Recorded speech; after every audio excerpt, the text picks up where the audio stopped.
Эрин башкарып алган катындарга 3 өтө катуу эскертүү. Биринчиден, эриңизди ар дайым позор шерменде кылып атасыз. Эркектердин алдында, чөйрөсүнүн алдында, досторунун алдында, бардыгынын алдында айтып уят кылып атасыз. Уят кылып атасыз чындыгында.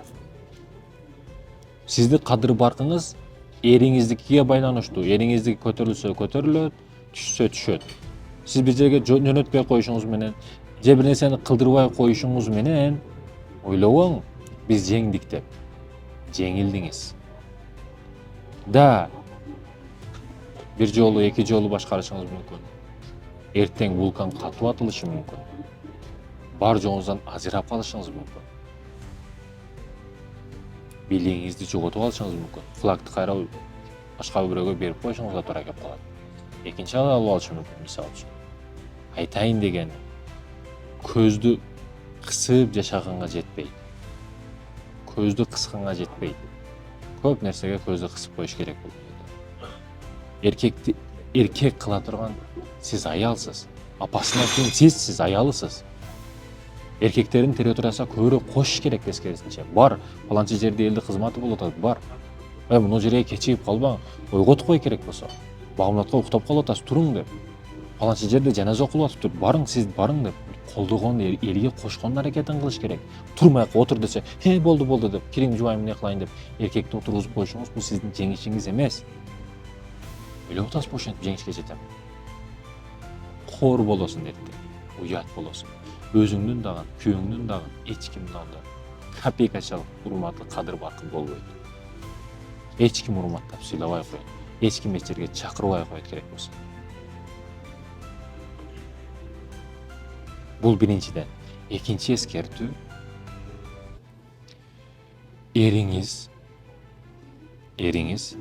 сизди ат деп айтканыңызды эле кылып атса, ага жери ылайыктуу. Өлүп калганы жакшы, мындайча айтканда. Мындай эркектен кантип эркек тарбия алат? Мен көп байкайм. Чындап атасы лидер болгон, атасы чындап ата болгон семьялардан красавчик балдар тарбия алып атат, кыздар тарбия алып атат. Сонун балдар да бактылуу жашап кетип атат. Качан биз эл ичинде жүргөн адамбыз да, изучать этебиз да, өзүбүздүн статистикабыз бар. Аялдар башкарып алган семьяларда кызы каалагандай жүрөт.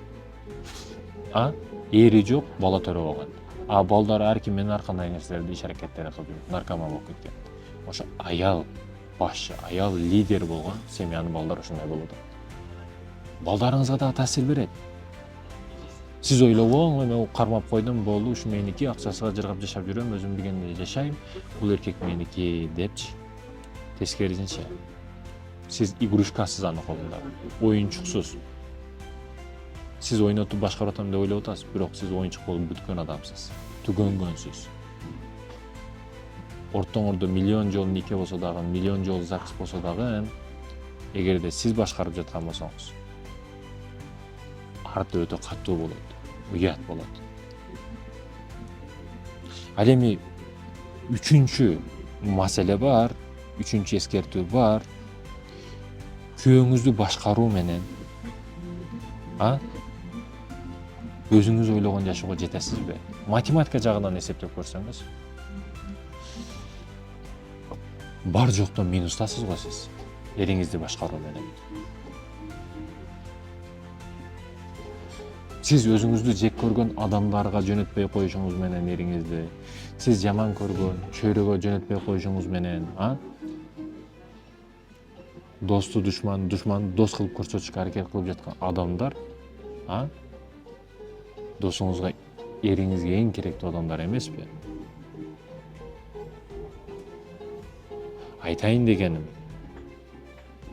сиз эриңизди колдон эмес, буттан тартып атасыз.